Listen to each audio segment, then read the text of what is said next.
Hi, my name is Heather Milo, and I'm a lead instructional specialist at the Institute for School Partnership at Washington University in St. Louis, and one of the co-developers of the COVID-19 module, along with a teacher and her students from the Hawthorne Leadership School for Girls in St. Louis, Mary Beckendorf. And I'm going to walk through the layout of this module, the resources, and sort of the design elements that are really most important to get started with using this resource. So this is a middle school level module, and it is around the coronavirus. So it's life sciences. It's about 14 to 18 hours of student work, which could be around 4 weeks.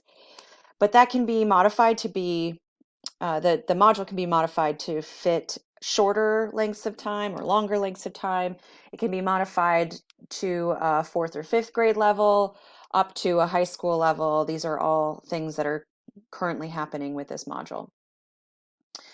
To access the resource itself, click on this link and you will see a folder to the student guide, the teacher guide and slides, and the student pages by cycle. I'm going to check out the teacher guide first, and there are some other resources here which we'll check out in a second. This is just some background information about how it was developed, the science and engineering practices that are really the focal practices of this module, that it's really meant to engage student interest in identity and questions about the coronavirus pandemic. And if you're interested in reading more about DESE's recommendations for distance learning or background information on the coronavirus, why it's so complex and confusing even for adults, these are some further reading resources. The driving question of the module is, how do we keep ourselves and others safe and informed during the coronavirus pandemic? And this goes into a little bit more detail about these learning goals associated with focal science and engineering practices. Students are going to investigate this driving question by engaging in 3 cycles of inquiry and then a final performance task or project at the end of this module. Altogether, this is between 14 and 18 hours of work. Students first start by researching questions around, like, this is unprecedented, right? This has never happened before. Or has it? Have we seen anything like this before, like a pandemic focused on a virus, maybe even a coronavirus? So students have an opportunity to research past pandemics, current and past viruses that have wreaked havoc on our everyday lives throughout history in the first cycle. In the second cycle, students investigate how the coronavirus spreads, and a complementary question to that is, what can we do to prevent it? In the third cycle, students investigate how scientists use models to make predictions and to forecast the future of this pandemic. It is a very complex process full of unknowns because this is like a frontier science. There are things that scientists continue to figure out on a day-to-day basis about the coronavirus. A huge reason why obtaining, evaluating, and communicating information is a focal science and engineering practice is because it can be confusing to understand what is accurate and evidence-based knowledge claims that are coming from scientists right now and epidemiologists versus potential misinterpretations of those ideas through media sources that either by accident or on purpose are spreading misinformation or disinformation, the difference between those two. Students will learn all of these things, especially in cycle 1, but throughout all of these cycles. And at the end, the performance task, the project, is really to take what students have learned and act. So this is to create a sense of agency, that students can do something, as helpless as some of us may feel. there are things that we can do that actually can save lives. And so creating a public service announcement around some aspect of their learning in this module is the end of the module project. And as I had mentioned before, it can be adjusted. The pacing can be adjusted. 5 weeks, if you have more than 4 weeks, some ideas are already embedded into the margins through differentiation activities. If you have less than 4 weeks, 3 weeks, cycle 1 can be modified so that students only focus on the explain. It's also helpful to do some modification of the elaborate, because that really is where students learn about misinformation and disinformation. If you only have 2 weeks, really cycles 2 and 3 are the meat of the module.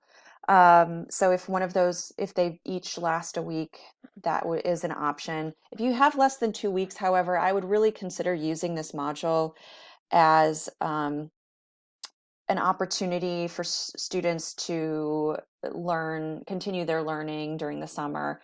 Or I think a particularly helpful way to use this would be as a fall launch unit in case we have to continue our social distancing. And even if we don't continue our social distancing, this is a nice launch unit because it's an overview of many of the science and engineering practices that are present across K-12. If you scroll down, this is just sort of an overview page. This is the same format for every cycle, with the cycle question up at the top, the objectives for each one of the 5 E's down below, and the key takeaways, or what students should learn by the end of the cycle.